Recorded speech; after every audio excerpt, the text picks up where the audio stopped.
شروع اللہ کا نام لے کر جو بڑا مہربان نہایت رحم والا ہے۔ بکھیرنے والی ہواؤں کی قسم جو اڑا کر بکھیر دیتی ہیں، پھر پانی کا بوجھ اٹھاتی ہیں، پھر آہستہ آہستہ چلتی ہیں، پھر اس چیز کو یعنی بارش کو تقسیم کرتی ہیں کہ جو وعدہ تم سے کیا جاتا ہے وہ یقیناً سچا ہے، اور انصاف کا دن ضرور واقع ہوگا۔ اور آسمان کی قسم جس میں کئی رستے ہیں کہ اے اہل مکہ تم ایک اختلاف والی بات میں پڑے ہوئے ہو، اس سے یعنی عقیدہ آخرت سے وہی پھرتا ہے جو اللہ کی طرف سے پھیرا جائے۔ اٹکل دوڑانے والے ہلاک ہوں جو بے خبری میں بھولے ہوئے ہیں، پوچھتے ہیں کہ جزا کا دن کب ہوگا؟ وہ دن ہوگا جب ان کو آگ میں عذاب دیا جائے گا۔ اب اپنی شرارت کا مزہ چکھو، یہ وہی ہے جس کے لیے تم جلدی مچایا کرتے تھے۔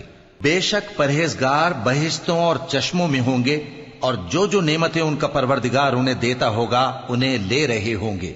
بے شک وہ اس سے پہلے نیکیاں کرتے تھے، رات کے تھوڑے سے حصے میں سوتے تھے اور صبح کے اوقات میں بخشش مانگا کرتے تھے، اور ان کے مال میں مانگنے والوں اور نہ مانگنے والوں دونوں کا حق ہوتا ہے۔ اور یقین کرنے والوں کے لیے زمین میں بہت سی نشانیاں ہیں اور خود تمہاری جانوں میں، تو کیا تم دیکھتے نہیں؟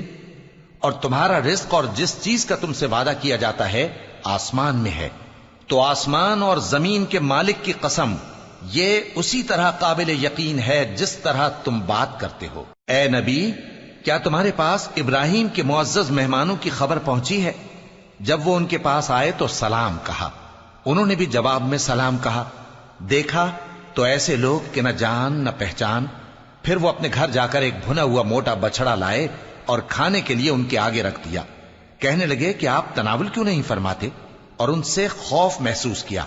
انہوں نے کہا کہ خوف نہ کیجے، اور ان کو ایک دانش مند لڑکے کی بشارت سنائی۔ تو ابراہیم کی بیوی چلاتی آئیں اور اپنا منہ پیٹ کر کہنے لگیں کہ ایک تو میں بڑھیا، اوپر سے بانجھ۔ انہوں نے کہا تمہارے پروردگار نے یوں ہی فرمایا ہے، وہ بے شک صاحب حکمت ہے، خبردار ہے۔ ابراہیم نے کہا کہ فرشتوں، اب تمہارا اصل کام کیا ہے؟ انہوں نے کہا کہ ہم گناہگاروں کی طرف بھیجے گئے ہیں تاکہ ان پر گارے کی پتھریاں برسائیں جن پر حد سے بڑھ جانے والوں کے لیے تمہارے پروردگار کے ہاں سے نشان کر دیے گئے ہیں۔ پس وہاں جتنے مومن تھے ان کو ہم نے نکال لیا، پھر اس بستی میں ہم نے ایک گھر کے سوا مسلمانوں کا کوئی گھر نہ پایا، اور جو لوگ عذاب علیم سے ڈرتے ہیں ان کے لیے ہم نے وہاں نشانی چھوڑ دی۔ اور موسیٰ کے حال میں بھی نشانی ہے، جب ہم نے ان کو فرعون کی طرف کھلا ہوا معجزہ دے کر بھیجا تو اس نے اپنی قوت کے گھمنڈ پر منہ موڑ لیا اور کہنے لگا یہ تو جادوگر ہے یا دیوانہ۔ تو ہم نے اس کو اور اس کے لشکروں کو پکڑ لیا اور ان کو سمندر میں پھینک دیا، اور وہ کام ہی قابل ملامت کرتا تھا۔ اور عاد کی قوم کے حال میں بھی نشانی ہے، جب ہم نے ان پر نامبارک ہوا چلائی، وہ جس چیز پر چلتی اس کو ریزہ ریزہ کیے بغیر نہ چھوڑتی۔ اور قوم سمود کے حال میں بھی نشانی ہے، جب ان سے کہا گیا کہ ایک وقت تک فائدہ اٹھا لو، پس انہوں نے اپنے پروردگار کے حکم سے سرکشی کی، سو ان کو کڑک نے آ پکڑا اور وہ دیکھ رہے تھے۔ پھر وہ نہ تو کھڑے رہنے کی طاقت رکھتے تھے اور نہ مقابلہ کر سکتے تھے، اور اس سے پہلے ہم نوح کی قوم کو ہلاک کر چکے تھے۔ بے شک وہ نافرمان لوگ تھے۔ اور آسمان کو ہم ہی نے اپنی قدرت سے بنایا، اور ہم کو ہر طرح کی قدرت ہے، اور زمین کو ہم ہی نے بچھایا، تو دیکھو ہم کیا خوب بچھانے والے ہیں۔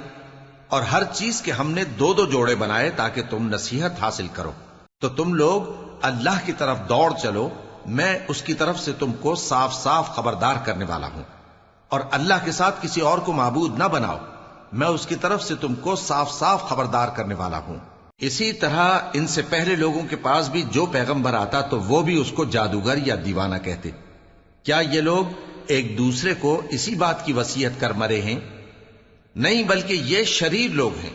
تو اے نبی ان سے منہ موڑ لو، تم کو ہماری طرف سے ملامت نہ ہوگی، اور نصیحت کرتے رہو کہ نصیحت مومنوں کو نفع دیتی ہے۔ اور میں نے جنوں اور انسانوں کو اسی لیے پیدا کیا ہے کہ وہ میری عبادت کریں۔ میں ان سے رزق تو نہیں مانگتا اور نہ یہ چاہتا ہوں کہ وہ مجھے کھانا کھلائیں۔ اللہ ہی تو سب کو رزق دینے والا ہے، زور آور ہے، مضبوط ہے۔ سو کچھ شک نہیں کہ ان ظالموں کے لیے بھی عذاب کی نوبت مقرر ہے، جس طرح ان کے ساتھیوں کی نوبت تھی۔ تو ان کو مجھ سے عذاب جلدی نہیں طلب کرنا چاہیے، پھر جس دن کا ان کافروں سے وعدہ کیا جاتا ہے اس سے ان کے لیے خرابی